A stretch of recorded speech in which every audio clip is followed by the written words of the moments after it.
What's going on, folks? Contender Series Week 4. A little bit tardy on the breakdowns here for you guys. I blame Haley Cowan and who the fuck is that chick she's fighting? I probably just got screwed in the algorithm by swearing that early in a podcast, but it is what it is. Yeah, Claudia Leite. Good God, those women put me to sleep.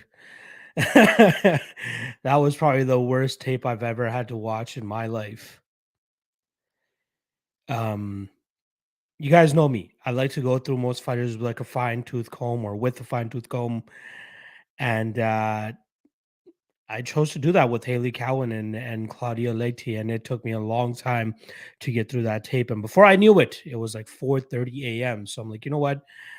Let me set my live stream at least so people know that I'm still doing a live stream. Let me set it for noon EST. And then here I come waking up and I see everybody messaging in the live chat. I'm like, what are you guys talking about? What's going up? What's going on? Why is everybody messaging at 10:30 a.m.? And then I look at my StreamYard and I see that it's set for 10 a.m. Wonderful. That's what happens when you set live streams at 4:30 a.m. in the morning. But here we are, fully rested, ready to break down some Contender Series fights for you guys, which take place in just about 7.5 hours. So I'm looking forward to at least watching the fights. While watching the fights, I'll be doing my write-ups for UFC 278. Maybe do a quick tape index update as well as the Lock of the Night and Dog of the Night challenge updates as well. So plenty on the board for your boy today. Luckily, the wife is actually busy at work. She's actually going to be pulling an all-nighter or an overnighter today because the family that she works for, they're actually expecting their second child today. So she's going to be looking after their first child. So she's going to be wrapped up for a while, which gives me all the chances in the world to just work straight through. You know what I mean? Work from now until I go to sleep. Maybe the same thing tomorrow as well. But I want to, you know, put a nail in this coffin of the consecutive fight weeks that we've been having for the UFC back to back to back to back to back to back to back to back to back to back to back to back UFC events. But Contender Series is still around, so I'll still be doing the Contender Series breakdown on Sunday evening for you guys for the next event, and then obviously the MMA Lock Talk I'll be doing throughout that off week as well. So just keeping the content steady on the channel. All right, I'm blabbering a little bit too much. I'm starting to get into MMA Lock Talk mode, but this is actually for the Contender Series breakdown. So let me just quickly see what the chat is saying here real quick, and then I'll get into the breakdowns. D Sig in the chat, appreciate you stopping by. DXJC saying this Contender Series lineup is particularly weak, top to bottom, compared to all the other weeks what we've had thus far. There's a couple guys I'll say that actually stand out to me here, but I got to think that this is the closest lineup, or at least in terms of odds that we've had the entire time. So, yeah, I don't mind it. In terms of a competitive type of thing, right? Rather than just squash matches, which it seems to be. Although we've had a couple upsets as well in the first couple weeks. Never mind in the chat. Appreciate you stopping by. Lars One Dream saying, will you have a play on the Patreon for Contender Series tonight? I will not. I don't have anything else. I am as confident in as I was with that play that I had last week. Moise Audio, forever trolling with the carousel. I love you, my brother. Jordan Shepard saying, I have way too much on Hassanzada money line. Or Pokem saying at least one good volume spot this card. I agree. If I can get access to props, and that's the big thing, right? Not a lot of people have access to props for the Contender Series, but if I have access to props, there are definitely a couple of spots that I do like violence as well, which I'll highlight very shortly. My guy Marcus Williams in the chat saying, enjoying the show, watching between customers, keep up the good work. Appreciate the love as always. King Don in the chat, appreciate you stopping by. Moise Audio with the love, appreciate you as well, my friend. All right, let's get into the breakdowns, right? We got 5 fights to go over. Let's not take too long doing so. First fight on the card is the one that I'm most excited about. We got Nazim Sadykhov going up against, I'm still trying to, it's Ahmed I just nailed it. I just said the guy's name. How am I fucking it up already? Ahmed Hassanzada, in terms of odds, We're currently looking at minus 190 for Nazim and plus 160 for Hassanzada. Fun fight here between two guys that like to scrap, like to throw, usually are the guys inflicting damage in their fights. You know, I mean, we'll start off on the Sadykhov side. He is a Sarah Longo product. He's 6-1. His only loss came in his first professional bout where he got tapped out by a jiu-jitsu black belt after he stumbled after throwing a spinning attack. Juan Galarza was the guy's name. He was able to get his back, and he ended up choking him out there about 4 minutes into that first round of that fight. But since then, he's been on an absolutely demolishing streak, or a demolition streak, I should say. Knocked out his next opponent in a minute, knocked out his next opponent in the first round, went the full 15 minutes against Elijah Harris, but that was one where Elijah was trying to get his grappling going. Most of the time, Nazim was on the defensive, but even while defending, he was the one landing the better strikes and was obviously able to hurt Elijah Harris multiple times in that fight. Ended up grinding out that third round, but clearly won a decision that night. The John Herrera fight, another kind of close fight. Both guys having their opportunities, but it was ultimately Nazim Sadykhov who was able to hurt him on multiple occasions and then eventually get him out of there via rear naked choke in the third.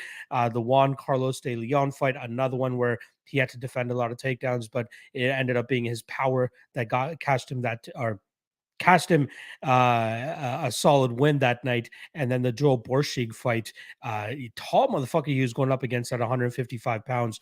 Joe Borshig, you know, we've seen him against other regional talent at this point in time. He is definitely not 5'8" as Tapology has him listed. I think he's closer to 6'1", 6'2", but he gets knocked out there. The other guy that he had fought was actually Josh Quinlan.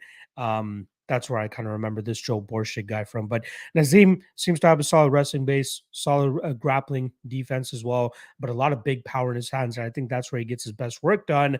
And then on the flip side for Ahmed Hassanzada, we're talking about an Afghani fighter who, before his last fight, finally made the switch over here to America, because we know if you're in one of those countries, Afghanistan or Israel or something like that, you really need to move on over to the Americas somewhere so that you can open up more opportunities for yourself. Now, I'm not trying to rag on the level of training or training partners or anything that they're getting over there in their home countries, but in terms of furthering your career and wanting to get to the UFC or wanting to get to one of these big shows, you got to move over to the US and get linked up with top flight managers, all that type of stuff. And that's what Hassanzada was getting, especially once he moved over to Team Alpha Male, which is the gym that he now trains out of. I was very impressed with what I saw out of this guy. I mean, a lot of activity, very offensive off of his back, has a long, rangy game where he uses a lot of big power. Takedown defense, super skeptical, but I think it's because he's so comfortable off of his back. And a lot of guys have not been able to deal with him well because of that.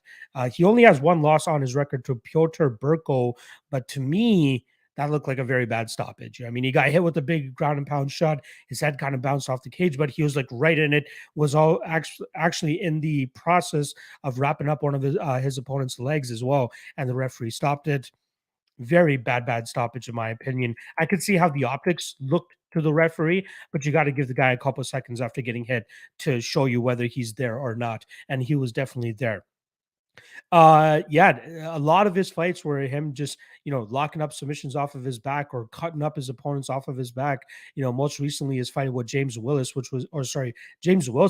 which was his North American debut over there in LFA. He was able to touch up Wilson off of his back, cut him up very badly, and then really start to take over the later that fight went. James Wilson was a solid wrestler, but even when he got the fight to the ground, he was losing the fight even while being on top because he just could not posture up or get anything off with fear of getting submitted or getting touched up from top position with elbows by Hassanzada. I'm very excited about this fight. I mean, this is one that I feel like the fight doesn't go to decision is probably the best way to go about it. It currently sits around minus 230. Under 2.5 is around minus 200. I'm expecting all violence pretty much all the time. I do lean on Sadykhov, though. I'm just not a big fan of the price tag at minus 190. because this is one of those spots where Hassanzada could end up being Tony Ferguson, right? And what I mean by that is if you're able to get better dominant positions and not just hang out in full guard, you could absolutely shut down his offensive nature jiu-jitsu game, right? Get into half guard, get into side control. And that's where I think that Sadykhov will be able to have tremendous success. Even on the feet, I think he has big power. I think he could be able to touch that tall man defense of Hassanzada. But absolutely, Ahmed is live in this fight to go out there and get a finish of his own, which is why I would rather lean with the under 2.5 rather than taking the chalk on Nazim, because you're getting the same price for the under 2.5. Again, the only reason I'm skeptical in terms about giving it out as an actual play is because I know not a lot of bookies actually release props for the Contender Series. But I do like the under 2.5 the most in this fight. I'm going to leave Nazim, as I think he'll be able to get a TKO at a certain point in this fight. But Hassanzada is a very, very live dog. I'd got to say the livest dog on the card, considering the rest of the fights are pretty much pick'ems outside of the main event. But I definitely say that Hassanzada is more live than Thomas Paull. So give me Sadykhov by decision, but take the violence bet if you get the chance. Problem Kid saying got COVID for the 4th time, off work all week. Let's make the spread, my brother. Appreciate you stopping by. King Don saying Ahmed KO round 1, absolutely live. Marcus Williams, $5. Appreciate the dono, my friend. Will always remember you, my friend. Nigel Lee saying, what's up, Lock? Glad to catch this live. Glad you were able to stop by as well, my friend. Elijah Dream saying, let's go Team Saralongo. I agree. African in the chat saying, what's up, Lock? Let's make some money, baby. I'm right there with you, my friend. Again, be very careful paying the chalk on Sadykhov because Hassanzada is very live in this spot. All right, let's move on to the next fight here, and it is the fight that caused me to not be able to do my stream last night because I spent way too long on Hailey Cowan versus Claudia Leite. And in terms of odds, we're getting -120 on Cowan, +100 on Claudia Leite. I'm even seeing -130 on Claudia Leite on Bet Online and +110 for Hailey Cowan. So line all over the place for this fight, and I completely understand why. You know, I mean, I'm both women have shown massive holes in their game. Hailey Cowan, just 2 fights ago, gets submitted by a 1-2 fighter who has yet to fight since that fight, but she gets clipped on the chin in round 2 by Kelly Clayton, and then eventually gets guillotine choked there. I think it was actually a different choke, if I'm not mistaken. I don't know what. I don't feel like it was a guillotine from what I remember. Either way, Kelly Clayton in round 1 was throwing up a lot of submissions because Hailey Cowan wanted to get that fight to the ground and impose her strength and her size on her opponent. Unfortunately, she was not able to stay safe enough even while in top position. And I think you could probably even score that first round for Kelly Clayton off of her back. But we didn't have to worry about judges at all. Like I said, Kelly Clayton was able to land a big shot on Hailey in the second round, early second round, and then turn it into a club and sub opportunity, which she was absolutely successful in. She bounced back with the win over Monica Franco in the Invicta FC cage, but you're talking about, I think Monica Franco was like 36 years old, only 2 fights, or 37 years old now. She's probably 36 when that fight took place back in January of this year. But, she seemed like a fighter that was just going in there just to fight, not really with much longevity longevity hopes of being in the MMA world for too long, especially with the 2-0 record at 36 years old. Hailey, a lot of her game seems to be trying to take opponents to the ground, trying to use her frame and her size and her strength to take these women to the ground and just grind them out there. But she's not really doing it with the best of success. Yeah, I mean, she's struggling against 1-1 opponents, 2-2 opponents, 5-5 opponents, even a boxer, a 2-1 boxer who put her in trouble multiple times, even at a deep rear naked choke at times as well. Not a good look. Oh, and did I forget to mention that she actually lost to Victoria Leonardo in both of their professional MMA debuts, especially when Hailey Cowan was coming into the LFA as a highly touted prospect. She had a 3-0 amateur record, and there was a ton of hype on her. So the LFA decided to sign her to a 4 or 5 fight deal right off the jump, and they paid for it right off the bat as Victoria Leonardo was able to get that rear naked choke in the first round and spring the upset. Not the first time that Victoria Leonardo has been able to spring an upset, right? If you guys remember on the Contender Series, the way she punched her ticket to the UFC was defeating that Australian Thai chick. I don't remember her name off the top of my head, but she was able to defeat her by ground and pound and stamped her ticket to the UFC on the Contender Series there. So yeah, very sketchy record for Haley Cowan. It seems like she has a solid striking game if she actually puts some effort behind it. And what I mean by that is like using her range, because she seems to have decent technique, throwing her 1-2s down the middle. But like she just insists on wrapping up with her opponent, dragging them to the ground, and trying to outwork them there. I don't know how well that's going to work against a girl like Claudia Leite, who, has shown some own holes in her game. If you want to talk about the first couple fights that I watched of hers, it was actually the Fernanda Barbosa fight where she, it looked like absolute dog shit. Let's be honest. Both women throwing with no technique, gassing out, 4 minutes into the fight, yet that fight went to the third round, and Barbosa was able to land a body shot to crumble Claudia Leite and get her out of there. And then she goes up in her next fight against a 36-year-old 4-0 fighter coached by Jessica Andrade and that PRVT team. Um, and another very sloppy fight. Both women looking gassed, 2 minutes into that second round. It was eventually Jamila Sandora who was able to put on big punches on her and eventually get that decision victory herself. But good God, did Claudia Leite look horrible. And after just watching those two fights alone, I was like, how the fuck is this girl getting a Contender Series shot? Is this like a setup shot for Haley Cowan to finally get a ticket into the UFC? And then you see the transformation between that Sandora fight and the Tenera fight. You're like, Astra fight team. I see you guys. No, I even see Claudia Leite and all that possible sauce that she may have incorporated into her training camps, because she looked like a much different woman going into that fight. She was able to land a beautiful knee 2 minutes into that fight against Alessandra Tenera. And she was able to get her out of there relatively quickly.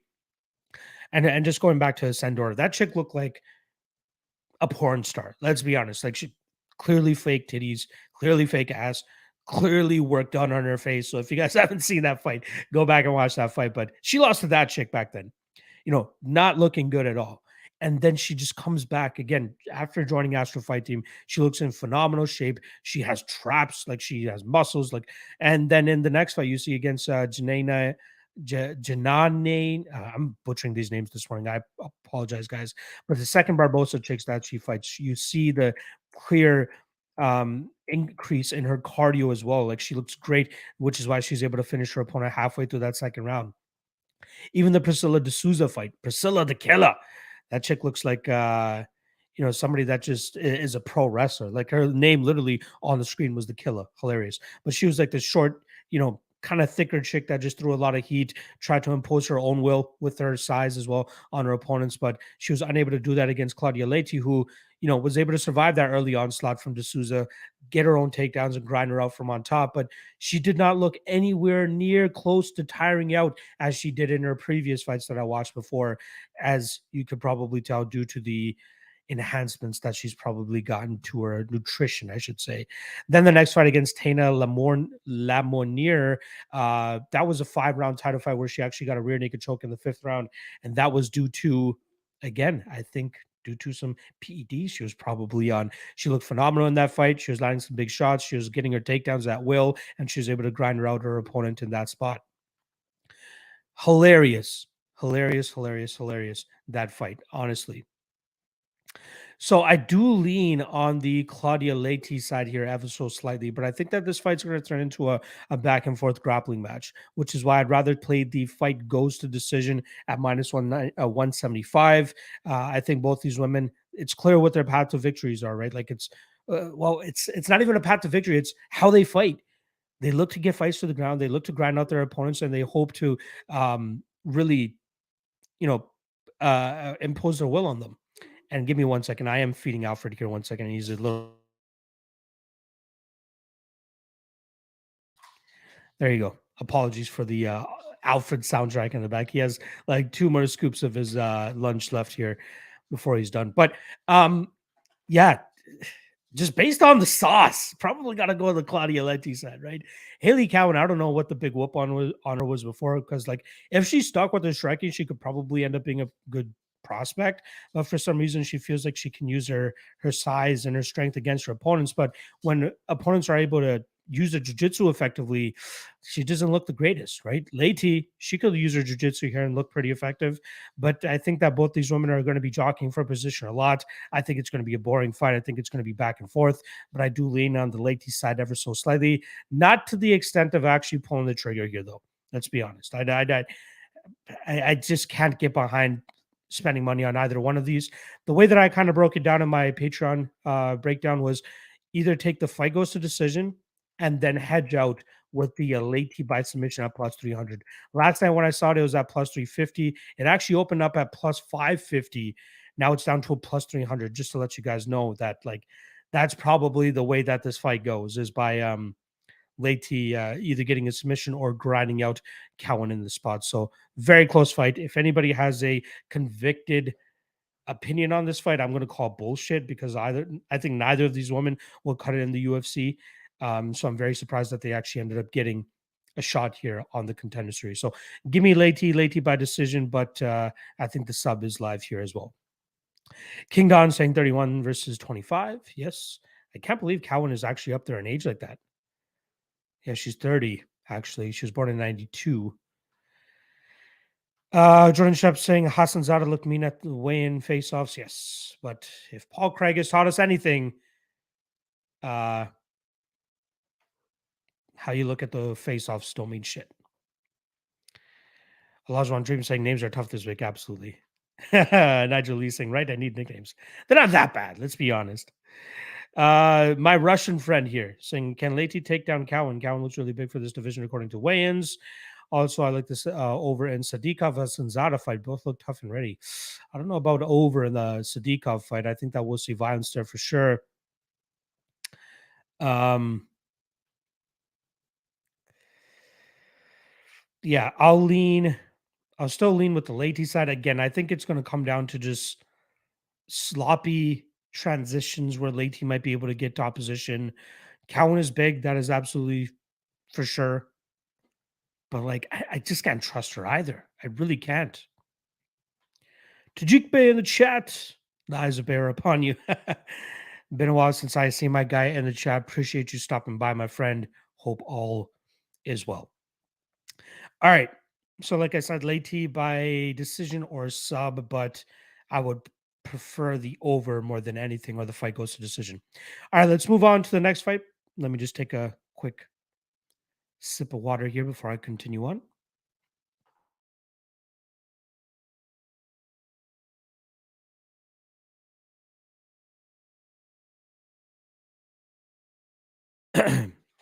Also, shout out to the CME. If anybody listens to the Co-Main Event podcast, it is surreal as hell to me to be it was surreal as hell to me to be a part of the Action Network, which is actually what Ben Folks is a part of as well. If anybody knows if anybody watches the Co-Main Event podcast or knows of Ben Folks, but he does some write-ups for the Action Network as well. And usually we're in the same email threads now, and it's so surreal to me because this is a guy I've been following since I pretty much got into the sport. Ben Folks has been around for a long time. So to see him in the same email chains as me has been very surreal for me. But shout out to the CME, shout out to the Co-Main Event podcast. All right. Let's get into the next one here. We're going to be talking about a bantamweight fight. We got the Cage Warriors bantamweight champion going up, Jack Cartwright going up against Jose Johnson, who's going to be looking to finally secure his UFC contract in his second appearance on Dana White Contender Series. This fight is a pick'em too. If anything, we're seeing a little bit of love on the Jose Johnson side, but as I say that, I see that Betway actually has Jack Cartwright as a minus 120 favorite in this spot. So if you guys remember, Jose Johnson, we'll start off on that side. He got his first shot on the Contender Series back in 2020 when he went up against Ronnie Lawrence as a minus 340 favorite. Ronnie Lawrence springs the upset that night, but we finally see why now, considering the type of potential that a lot of people believe that he has. Ronnie Lawrence ended up landing 12 takedowns that night, if I'm not mistaken, and grinded Jose Johnson through the mat. Jose Johnson followed that up with a decision victory on Valor Fighting Championships, or Challenge, I should say. Excuse me. And then got starched and 32 seconds for the looking for a fight version of Fury FC back in May of 2021, where Mana Martinez was able to secure his contract with the UFC. Or I think he secured his contract with the UFC. That was another guy. I think that was a fight between both guys who were on the Contender Series who came up short, and this was another opportunity for them to make it, and he ends up getting it. Then on the next edition, I'm looking for a fight for Fury FC in November of 2021. Mo Miller, another Contender Series reject, who actually got his hand raised on the Contender Series, but was too boring for Dana White's eye. So they decided to line them up against each other here. Jose Johnson against Mo Miller.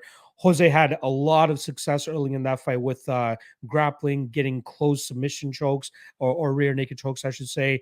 But he seemed to gas himself out trying to get that submission, ultimately getting submitted himself in the second round by Jose Johnson, who's mainly known as a Muay Thai striker, but he does show some offense off of his back, and that's something he's had to improve, especially considering how he's been losing the majority of his fights earlier in his UFC or earlier in his professional MMA career. He has to go out there and really put it on his opponents, on the feet, off of his back, on top of his opponents to really find success in his fights. But big win for him against Mo Miller, especially considering that he was a big underdog going into that fight. He followed that up with a 12-second KO over Dulani Perry, not understanding why that fight was put together, but he did manage to punch himself another ticket into the Contender Series to hopefully make it to the UFC.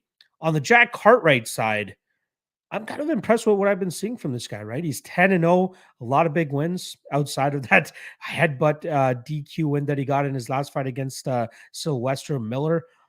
Sylvester Miller just kept getting Jack Cartwright down and was able to control him. Unfortunately, he headbutted him so many times because he just kept doing this thing where he kept lifting his head to get momentum for his ground and pound, but it seemed like he was bringing his head and his punches at the same level. So like he would tap a little bit with the punch, but hit even more with the head. The guy has a big head as well. Let's be honest. So he pretty much got himself disqualified. Jack Cartwright ends up defending his title.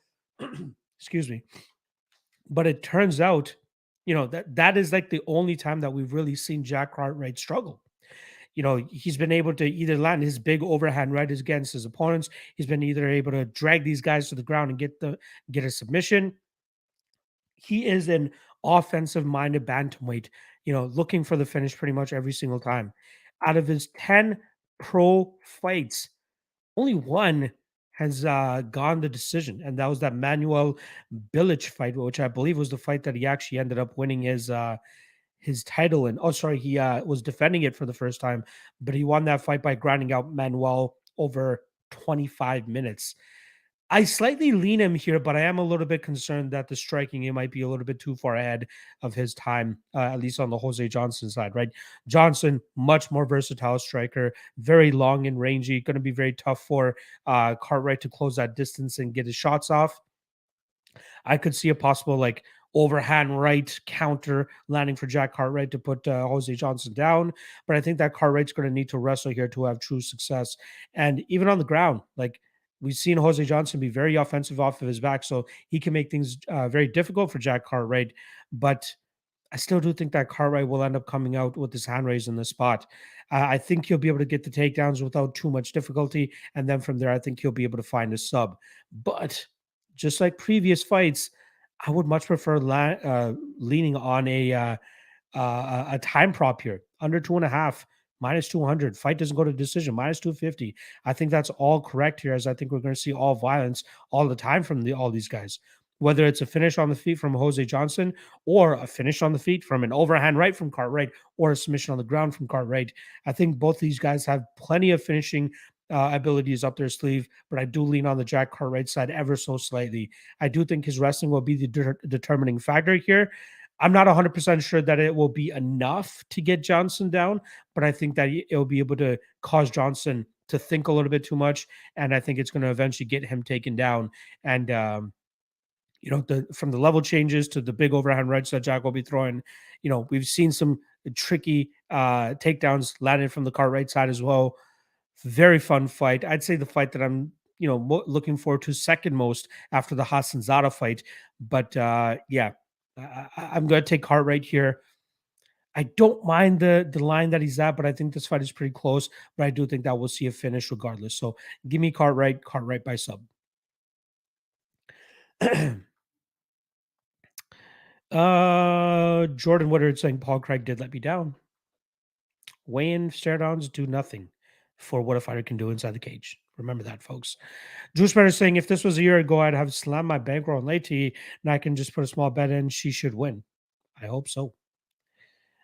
My respect from Russia, by the way. Love watching MMA breakdowns and becoming better at analyzing fights. Yes, I saw my guy Juice Better saying, make sure you put the Y instead of the I because analyzing is completely different from analyzing. Please let me know, my friend. How do you actually say your name? Because obviously I can't read Russian, but I would love to be able to call you by your name. Let me know how I can do that. Jordan Woodard saying his gas tank in the last matchup was not good. Problem kid saying, be careful with that, guys. He looked ready for a contract. All these fighters want a contract or they wouldn't be fighting. Bingo, my friend. Bingo. Tammy Gucci saying, what I missed? Not much. Just hit that rewind and you'll be able to catch everything else, my friend. Problem kid saying, Cartwright is a dog. Johnson in for a long night. I agree. JK saying, appreciate you putting out your thoughts on these lock. Leite is probably my favorite pick on the card. Low level women's MMA. Take the better grappler. Here's the thing though. Cowan is probably the better wrestler. Once it hits the ground, Leite is probably better, but things could get sketchy. I do agree with you. Leite is probably the side, but man, I don't want to have any of my money, risking on that fight. Absolutely not. Urban Men in New Jersey saying Nazim struggles a lot against the cage. Not that it matters with Ahmad. However, Ahmad has pretty good BJJ in transition and has soul striking, kind of like Zabit. Yeah, he's fun to watch. He's definitely fun to watch. The guy goes out there and he is a fucking fighter. I think the guys on the LFA commentary team put it perfectly, right? They're like, James Wilson, guy has a cushy job where he's making, good money. Whereas Hassanzada, this is all he knows. All he knows is fighting. He just wants to fight and make it to the UFC and make a career out of this. We saw it evident in that fight. I won't say that Nazim struggles too much against the cage. I think it's his opponents want to get him to the ground. And from what I've seen, Nazim defend properly on the cage. Because once he's able to break back into range and back into the open cage, that's where you see his opponents really start to be like, oh shit, I got to get him back against the cage. Otherwise, I'm going to be eating these big shots. So yes, I see that he's losing minutes up against the cage, but like there's been fights where he's winning even while defending off the cage because he's the one landing damage. So I wouldn't say he struggles. I see it more so as his opponents try to put him there to try to nullify his big power. Juice Ferrer saying a great JK. God damn it, man. Get it together. She probably is the better grappler, and Cowan got taken down by a boxer, but tread light. I would have slammed this a year ago. The comp level is too low to know how good Leite's grappling is. I agree. Optic Rising saying Jack is a lock. Ooh, big thoughts there, my friend. Lodron Dream saying, well, Jewish better dying as well. Yes. Analyzing and analyzing. There we go. Pokem is saying Kirill. Is that his name? Like I could see how you could spell Kirill out of those Russian letters, considering like K is the obvious K. The I would be the backwards N. R would be the P. I is the N. Backwards N. And then the L's are the actual N's or pi signs. Is that true?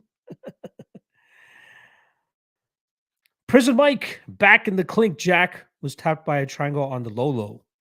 Jack was tapped by a triangle. Was he? How did I miss that? Jewish Better saying yes, like Baby Fedor. Optic Rising saying show me.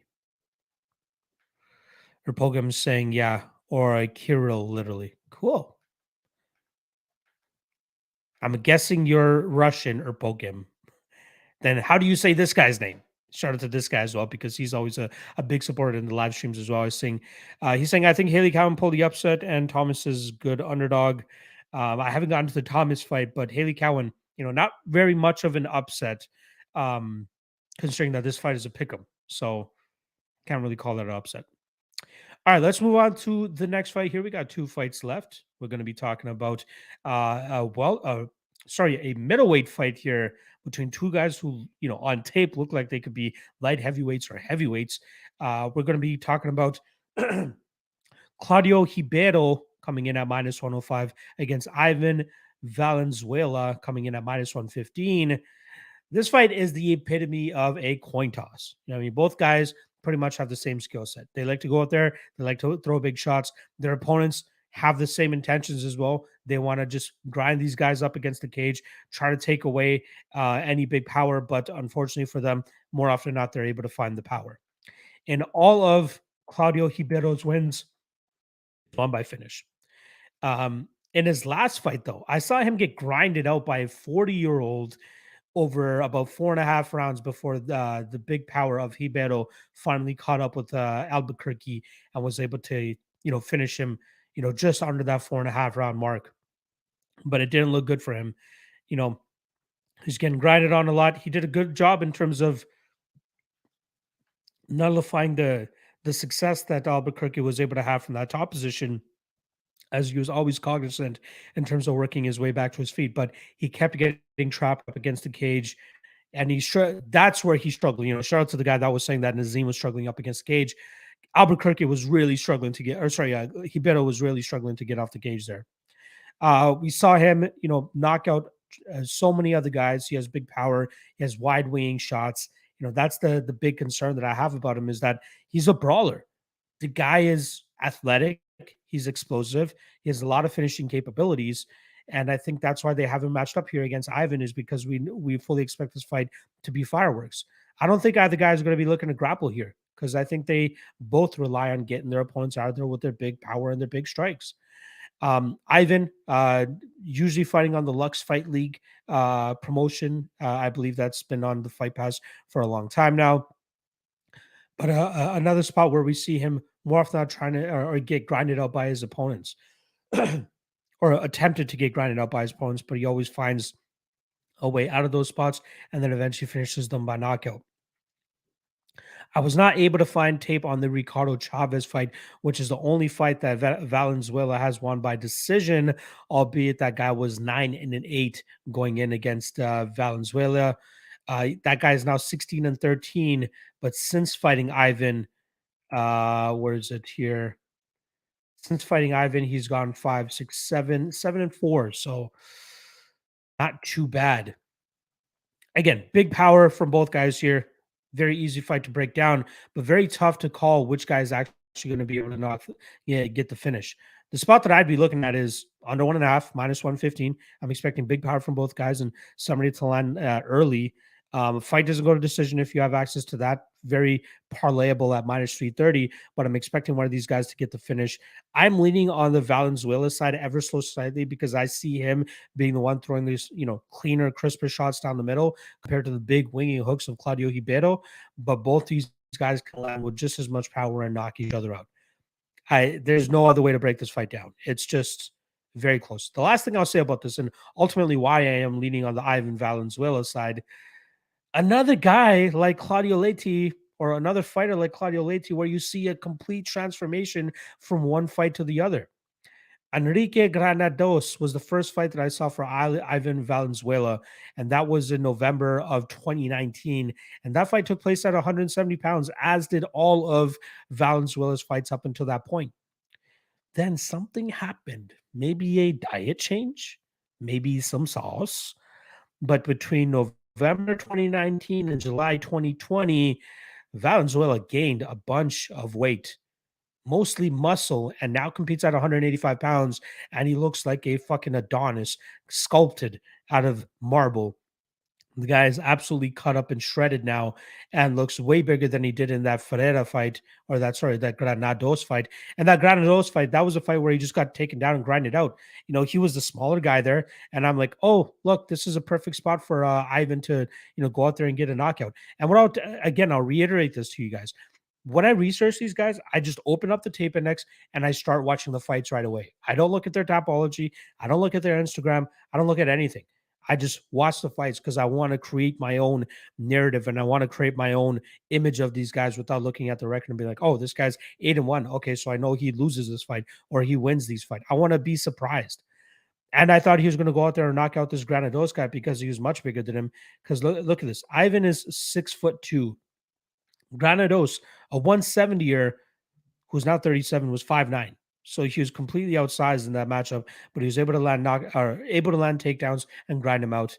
But then since then, like I said, we saw Ivan more than likely get on the sauce, and he's been able to put together a winning streak that has earned him a shot in the Contender Series now. He's also training out of Extreme Couture now.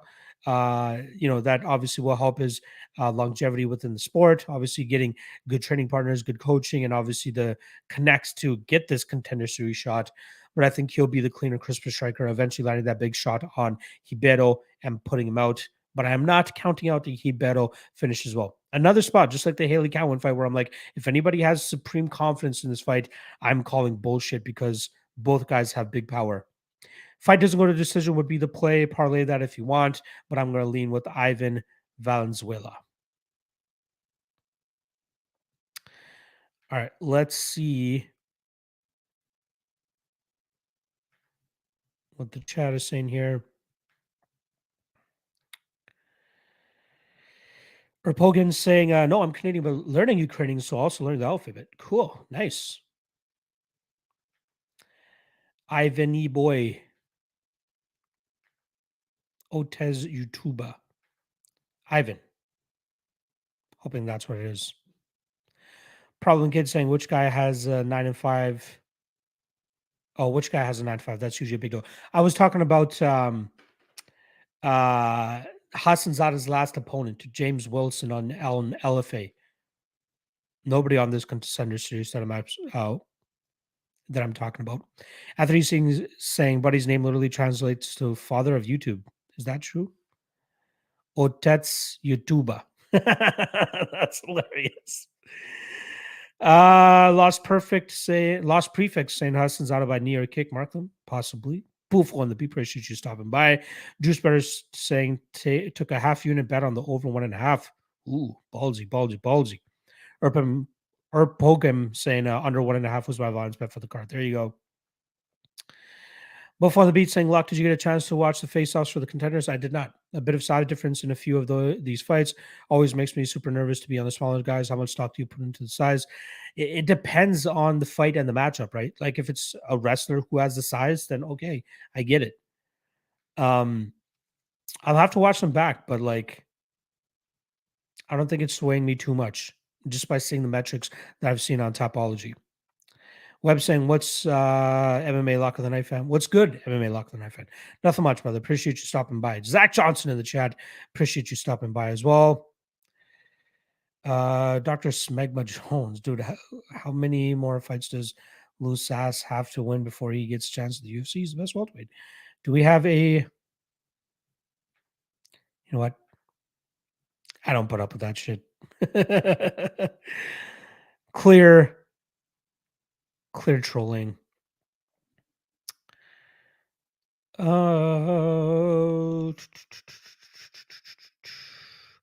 Father of YouTube. Appreciate that, my friend.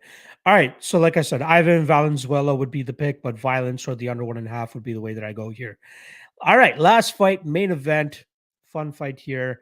We got Thomas Paull coming in against Esteban Ribovics. In terms of odds, we're getting minus 245 on Ribovics and plus 205 on Thomas Paull. That makes Paull the biggest underdog on the card and Esteban the biggest favorite on the card. Interesting fight here between a slugger and Thomas Paull, who, man, tape on this guy looked very rough. You know, there's a lot of fights where he's getting grinded out, and then he just so happens to win some of these fights. The Matthew Holland fight, he's getting grinded out by a 5-7 guy, and then I think Matthew Holland ended up shredding his knee or something, and then gets TKO'd in the second round. What was a Alecko Sagliani fight? Sagliani taking this guy down without much issue, grinding on him from on top, and then taps because I think he like broke his hand or something, so he just wanted out of the fight. So the first two fights of Thomas Paull, I'd see he wins pretty much by injury. You know what I mean? Then the Joe Cummins fight. Joe Cummins gets him. Joe Cummins actually was a highly touted prospect going into that fight. You know, the Golden Ticket Fight Promotions commentator guys were only talking about Joe Cummins that whole time, and then Thomas Paull was able to land a big shot on him, eventually get that guillotine choke. Or sorry, it was Joe Cummins that got the big shot on Thomas Paull and then got that finish. So good work from Joe Cummins there. And then Thomas Paull has followed that up with 3 straight KO victories. But like again, the Mario Said fight, getting grinded out for 2 rounds, not really showing much off of his back, not really showing the greatest get-ups either. No real good mechanics in terms of getting back to his feet. And that's the big red flag for me, as Esteban seems like a guy that could take advantage of that. The Perry Andre Goodwin fight was the one that stabbed Thomas Paul's ticket to the Contender Series. You know, Goodwin, a regional not really a standout, I should say, but a regional uh, uh, mainstay, I should say. You know, a guy that's usually on the Cage Warrior fights, taking big shots against some big names there, right? Morgan Cherrier, Steve Amable, Reese McKee, Jack Grant. These are all guys that this guy has faced on the regional scene, or at least over there in Cage Warriors. And Thomas Paul was able to go out there and knock him stiff out, like bad knockout. So Thomas Paul, what he brings to the table is questionable takedown defense, no real ground game, big power in his hands, and that's what he's going to have to lean on here against Esteban, who has a clean, crisp striking game. Very impressed with what I've been seeing with him on the feet. He is now training out of where is he now? I know he changed. Oh yeah, he's over there at Killcliff FC. He's moved on from Argentina, even with the 10-0 record, has decided to move up to Killcliff FC, and he has still managed to keep his undefeated record intact. One thing that I see often with this guy is that when he does get taken to the ground, or if his opponents look to take him to the ground, the Kimura trap is something that he likes to use a lot, whether it's to reverse his opponents, whether it's to get a submission, right? He actually has 2 on his record via Kimura, or 2 submissions on his record via Kimura, or just to, give the guys something to think about. Because a lot of times, a lot of these guys want to get him to the ground, but he shows good takedown defense. He shows the ability to reverse position. He gets takedowns of his own, but even on the feet, he has big power. In his last 2 fights, they combined for 34 seconds. He knocked out his second last opponent in 7 seconds. The last opponent he knocked down in 27 seconds. So big power in his hands, solid jiu-jitsu game, solid wrestling game, in my opinion, and especially working over there at Killcliff FC, gotta believe that he's a shoe-in to go in there and get this finish with relative ease. So I lean Ribovics, and I do think at a certain point he's going to be able to pull off a submission victory here. So another spot where I wouldn't mind violence. Wow, fight doesn't go to decision is minus 650. Insane. Under 1.5 is minus 195. That one might get sketchy, right? Because I think Esteban could grind him a little bit. It might take 7.5 minutes to grind down Thomas Paul. And then from there, he might be able to find the finish, maybe late second round, early third round. But I'm not confident enough in actually pulling the trigger on the over 1.5. I'm expecting Thomas Paul to come in there with like a bat out of hell, honestly, to throw big shots, land big shots, and then eventually get or try to get Esteban out of there with one of those big shots. But I think Esteban will play it safely. I think he'll be able to counter effectively with the takedown, grind Thomas Paul, but I think eventually he'll be able to pull off a submission.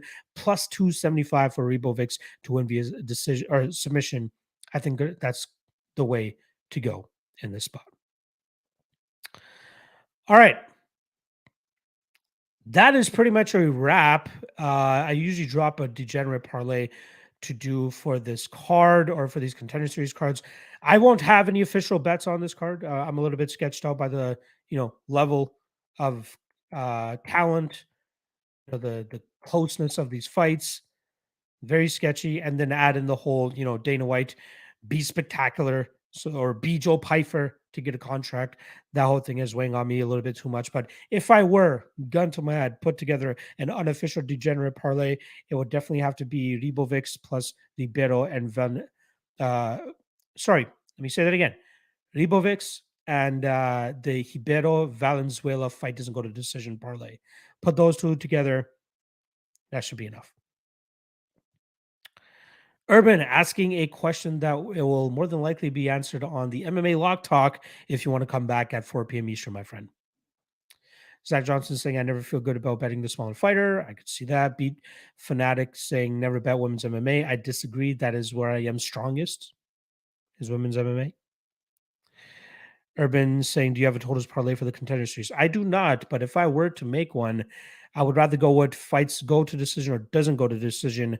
And I'd go fight doesn't go to decision for Sadykhov and Hassanzada, fight goes to decision for Cowan and Leite, and then fight doesn't go to decision for the rest of those 3 fights ending off that card. Beat Fanatic saying, I got a parlay of Sadykhov, like it, Cartwright, like it, Valenzuela, like it, and Ribovics, like it. Sadykhov, Cartwright, and Valenzuela fights will be close, but I think you cash that parlay. Like, I realize this is a Contender Series show, but I got to know after Saturday, do you think Chito would be champ at 135? The hype, Sean O'Malley, more. Still, I can't figure this out. I don't think he'll be able to get past those top 2 or top 3 guys. I think that finish reliance style will come back and bite him in the ass eventually. All right. I will be back at 4 p.m. Eastern to do the MMA Lock Talk to answer any and all questions that you guys have, whether it's about this weekend's card, whether it's about last weekend's card, whether it's about a fight that takes place in November. I'm happy to talk about any and everything on the MMA Lock Talk. So make sure you guys come back on through for that. I'll be staying super busy today with updating the tape index, updating the Lock of the Night and Dog of the Night challenge standings, and studying for UFC 278, as well as watching the Contender Series at 8 o'clock tonight, and possibly doing the MMA Lockcast tonight after the Contender Series wraps up. So full day of work, full day of content ahead for you, boy. I apologize to anybody that I haven't been able to get back to, whether you're in my DMs or wherever the fuck. This is where you guys can find me. MMA Lock Talk, 4 p.m. Eastern. MMA Lockcast later tonight. Love you guys. Good luck on your bets this evening. And for the next Contender Series breakdown, I'll be back on Sunday for week 5 breakdowns. All right. Love you guys. Drop a like and subscribe below if you haven't already. And I'll see you again at 4 p.m. Eastern. Peace.